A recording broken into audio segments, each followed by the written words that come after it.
Hi.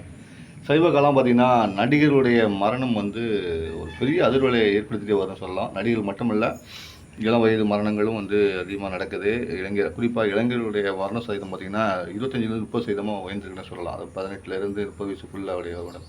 அப்புறம் பார்த்தீங்கன்னா, 35லேருந்து 45 வயசுக்குள்ள 2 விதமா பிரிக்கலாம்.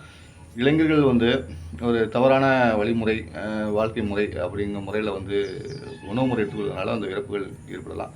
பொதுவா பார்த்தீங்கன்னா, இது வந்து அட்வைஸா எடுக்க முடியாது யாரும்.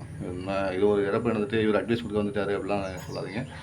அட்வைஸா எதுவுமே எடுக்க முடியாது. அட்வைஸும் கிடையாது. ஏன்னா பொதுவாவே வந்து வாழ்வியல்ல எதுன்னு அட்வைஸ் இருக்க போகுது. அந்த காலத்துல நம்மளுடைய முன்னோர்கள் என்ன சொல்லியிருக்காங்கன்னா, காலையில சாப்பிடுங்க, மதியம் சாப்பிடுங்க, எல்லாம் 3 வேளை சாப்பிடாம போறோம். ஆனா எந்த டயத்துல சாப்பிடுறோம் அப்படிங்கிறது தான் நமக்கு ஒரு இம்பார்ட்டன்டான ஒரு விஷயம் பார்க்கக்கூடாது. அதுக்காக நைட்டு இன்னைக்கு நடு இரவுல 1 மணிக்கு மேல 2 மணிக்கு மேல சாப்பிட்டா உங்களுக்கு உடம்பு என்ன செய்யும் சொல்லுங்க? ம். நிறைய விஷயங்கள் சாப்பிடுற பொருள் என்ன வந்துட்டு போகட்டும், பருகிற பானங்கள் எதுவா வந்துட்டு போகட்டும், ஏன் நிறைய பேர் சாப்பிட்றாங்க இருக்காங்களே அப்படின்னு சொல்லுவாங்க. அதெல்லாம் கிடையாது. சாப்பிட்ற உணவு முறை, நம்ம பின்பற்றும் உணவு முறை தான் முக்கியம். நம்ம அந்த காலத்துல என்ன சொல்லுவாங்கன்னா, காலைல 8 மணிக்கெல்லாம் சாப்பிடுங்கம்பாங்க. மதியம் 1 மணிக்கெல்லாம் முடிங்கம்பாங்க. நைட்டு வந்து 8 மணிக்கு சாப்பிட்டு தூங்குங்கம்பாங்க. இதுதான். ஆனா இப்போ உள்ள நடைமுறை வித்தியாசமா இருக்கு. காலை சாப்பாடு 12 மணிக்கு தான் வரும். மதிய சாப்பாடு 5 மணிக்கு வரும். நைட் சாப்பாடு 12 மணி, 1 மணி அப்படிங்கிற மாதிரி வரும். சில பேர் வந்து வேலைப்பளு காரணமா நைட் 2 மணிக்கு, 3 மணிக்கு சாப்பிடக்கூடிய காலகட்டமும் இருக்குது. இதனால் என்ன ஆகும் அப்படின்னா, சயின்டிஃபிக்கா நீங்க நல்லா யோசிச்சு பாருங்க. உடல் உறுப்புகள் எப்போ ஓய்வு எடுக்குன்னா 12 மணிக்கு மேல, 1 மணிக்கு மேல நம்ம ஆழ்ந்த நித்திரையில இருக்கும்போது தான் நம்முடைய உடல் உறுப்புகள், கல்லீரல் எல்லாமே ஃபங்க்ஷன் ஆகும். இயங்கும். கழிவுகள் வெளியேற்றலேருந்து எல்லா வேலையும் பார்க்கும்.